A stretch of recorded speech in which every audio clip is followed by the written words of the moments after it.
আরও একবার আমন্ত্রণ জানাচ্ছি বিসিএন আপডেটে। বাংলাদেশের রাজনীতিতে এমন কিছু মুখ আছেন যাদের নাম হঠাৎ করেই সামাজিক মাধ্যমে আলোচনার কেন্দ্রবিন্দু হয়ে ওঠে।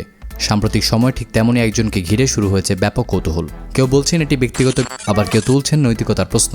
কিন্তু আসলে কি ঘটেছে, কেন হঠাৎ করে আলোচনায় উঠে এসেছেন পররাষ্ট্র প্রতিমন্ত্রী শামা ওবায়েদ? নতুন হয়ে থাকলে চ্যানেলটি সাবস্ক্রাইব করে পুরো ঘটনার বিস্তারিত দেখতে থাকুন।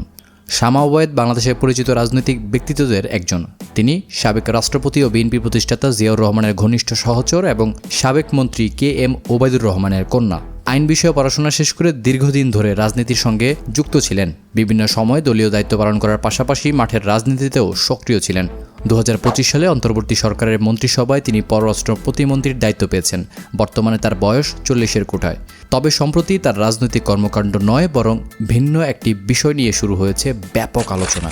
সামাজিক মাধ্যমে ছড়িয়ে পড়েছে একটি ভিডিও যা নিয়ে চলছে নানা ধরনের মন্তব্য, বিশ্লেষণ এবং বিতর্ক। ভিডিওটিতে দেখা যায় বাসার ভেতরে ডিজে পার্টির মতো পরিবেশ, উচ্চ শব্দে গান বাজছে, উপস্থিত কয়েকজন আনন্দ উল্লাসে মেতে আছেন। ভিডিওটি দেখে অনেকে দাবি করছেন এটি নাকি পররাষ্ট্র প্রতিমন্ত্রী শামা ওবায়েদের বাসার দৃশ্য। ধারণা করা হচ্ছে উপস্থিত কারো মোবাইল ফোনে ভিডিওটি ধারণ করা হয় এবং পরে সেটিকে সামাজিক যোগাযোগ মাধ্যমে ছড়িয়ে দেওয়া হয়। এরপরে মুহূর্তের মধ্যে ভিডিওটি ভাইরাল হয়ে যায়। ভিডিওটি প্রকাশের পর সামাজিক মাধ্যমে মিশ্র প্রতিক্রিয়া দেখা গিয়েছে। এক পক্ষ বলছে এটি একজন মানুষের ব্যক্তিগত পরিসরের বিষয়, তাই এটি নিয়ে অতিরিক্ত সমালোচনা করা উচিত নয়। অন্যদিকে আরেক পক্ষের দাবি একজন দায়িত্বশীল জনপ্রতিনিধির ব্যক্তিগত কর্মকাণ্ড জনমনে প্রভাব ফেলতে পারে, তাই উচিত সবার সতর্ক অবস্থানে থাকা।